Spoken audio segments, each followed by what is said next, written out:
وفي عز متعة كأس العالم يطلع علينا نادي الزمالك ورئيس نادي الزمالك: الحقوا النادي، الحقونا. فريق اليد كله بيحاول يطلب فسخ العقود وبيقدم شكوى رسمية للاتحاد عشان ما بندفعش مستحقات ليهم. الحقونا من ممدوح عباس. وكالعادة بنشكر نادي الزمالك ورئيس نادي الزمالك اللي بيأكد دايما اللي احنا بنقوله، وان نادي الزمالك نادي لنوس الدولة، ومن غير مساعدة الدولة ليه كان زماننا بنشوفه فريق درجة تانية وتالتة ورابعة كمان. ايوه زي ما بقول لك كده، رئيس نادي ساعد النادي قبل كده اسمه ممدوح عباس ودفع لهم اكتر من 70 مليون جنيه، والراجل بيطالب بفلوسه. لكن لا، احنا مش هنديله فلوسه، والدولة المفروض تساعدنا، وهنضغط بشتى الطرق وبكل الطرق. هنضغط بان احنا نطلع نحرض العمال، او نهدد بان العمال هتعدي الناحية التانية وتروح للوزير، او نهدد بان العمال تيجي يوم الاربع عشان في جلسة فتقول للقاضي ان الزمالك بيضيع.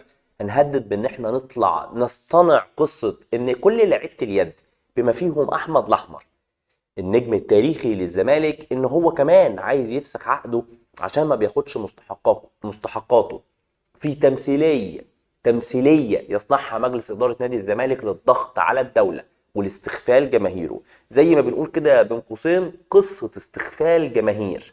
صدقني، يا بخت اللي عنده جماهير بتصدقه من قبل الحكايه ما تتحكي.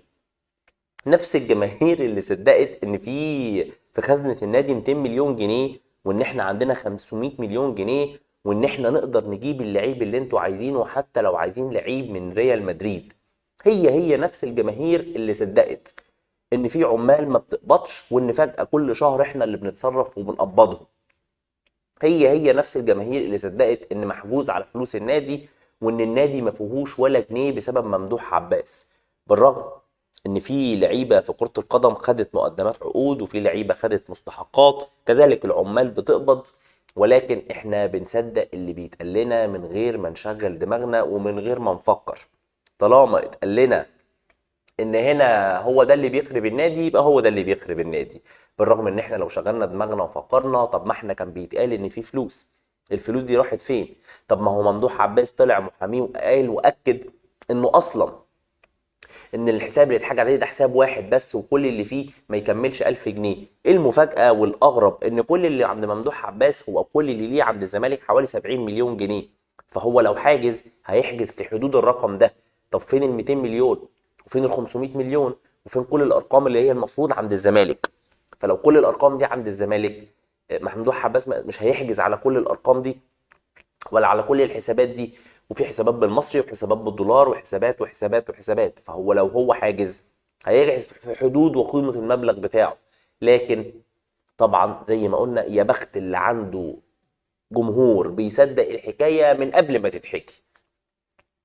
فطلعنا في مسرحية جديدة للضغط على الدولة وعلى مسؤولين الدولة. ولكن زي ما بنقول وزي ما بنأكد دايما، أهم حاجة بتعجبني في إدارة الزمالك إن هي دايما بتقول اللي احنا بنقوله وبنحاول نأكده للناس وبنحاول نثبته للناس. هم بيطلعوا على طبق من ذهب والله مش من فضة يأكد الكلام ده. نادي لولا مساندة الدولة، وزير الشباب والرياضة واتحاد الكورة ولجنة الحكام وكل التدخلات اللي بتحصل له دي، كنا شفناه نادي درجة 10. نادي يعني يوم ما يبقى عامل انجاز هتشوفه في منتصف الجدول، فريق من فرق منتصف الجدول. لا إدارة، لا لعب، لا تنظيم، لا قناة، اي حاجة عايز تقولها. الشكل الرئيسي للفشل، الشكل الرئيسي للفشل نادي محكوم عليه حكم قضائي. ادوا الراجل فلوسه، ادوا الراجل فلوسه. وبعدين بقى الغريب ان احنا عندنا مجلس اداره واحد بس. مجلس الاداره ده اللي ما بيغلطش، برغم ان هو المسؤول عن كل القضايا اللي المرفوع على الزمالك في الفيفا، هو المسؤول عنها. مجلس الاداره هو المسؤول عنها. ان كان بقى مجلس الاداره ده راحت عليه نومه فما حضرش بعض القواضي، ان مجلس الاداره ده عمل اخطاء في بعض العقود فاللعيبه استغلتها، ان كان واكل حق لعيبه. لكن لا، ما بيغلطش، بنشيلها لاي مجلس تاني. اللجنه هنشيلها كل حاجه، ممدوح عباس هنشيله كل حاجه. كل الناس ممكن تغلط، حتى جماهير النادي ممكن تغلط، وممكن نطلع نشتمها وممكن نطلع نهاجمها بامها ولو مش عاجبهم نقول لهم اشربوا من الخراره، ومع ذلك احنا كلنا هنمشي ورا مجلس الاداره ده. ليه؟ لان احنا جمهور بنحب ونعشق اللي يستخفلنا. قصه استخفال جمهور. تخيل انا قاعد بقى مستني اللقطه بتاعت بالليل بتاعت فريق اليد وهو بيرقص. ليه؟ عشان مجلس الاداره ومستشار قبضه، زي اللي حصل مع العمال. نفس قصه استغلال العمال، ولكن قصه استغلال العمال خلاص بقت مفقوسه قوي، وحصلت بدل المره 3، فبقت بلدي قوي ومتشافه. فقررنا نعملها بشكل اصيع شويه واشيك، ان احنا نقول ده فريق اليد، ده بصوا الاسامي، ده الفريق كله، الفريق كله مش عايز. وطبعا هنطلع بالليل ننقذ الموضوع ونقول ان احنا حلينا الازمه دي من فلوسنا. اي كلام، ولكن يا بخت الجمهور اللي بيصدق.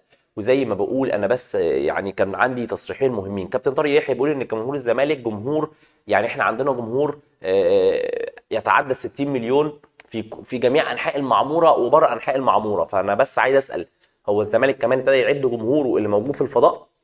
يعني احنا كمان بقى عندنا جماهير موجوده في الفضاء، ولكن اي كلام بيطلع يترص على الهوا ومفيش مشاكل. اللي بيقولوا لنا يا بخت اللي عندنا الجمهور اللي بيصدق اي حاجه. الحاجه الثانيه، بسال بس المجلس الاعلى للاعلان، اين التحقيق العاجل فيما صدر من رئيس نادي الزمالك من 3 اسابيع؟ لان انتوا قلتوا ان في تحقيق عاجل في الموضوع ده وما شفناش اي حاجه. ورئيس نادي الزمالك امبارح طلع، هو الاسبوع اللي فات وامبارح طلع ياكد ان هو طالع تاني النهارده وبيطلع ليكم لسانه. فاحنا بس بنسالكم، انتوا فين من التحقيق العاجل اللي انتوا قلتوا هتعملوه؟ ولكن انتوا كده مش بتستغفلوا جمهور، كده بتستغفلوا شعب بحاله يعني. ولكن ده قدرنا وقدر الرياضة المصرية، وعشان كده ما تستناش تشوف منتخب مصر وسط المنتخبات اللي احنا بنشوفها بتعمل انجازات طول ما ده شكل الرياضة المصرية. شكرا لكم وشكرا لمتابعتكم، وان شاء الله باذن الله اشوفكم في حلقة جديدة من المشجع. سلام.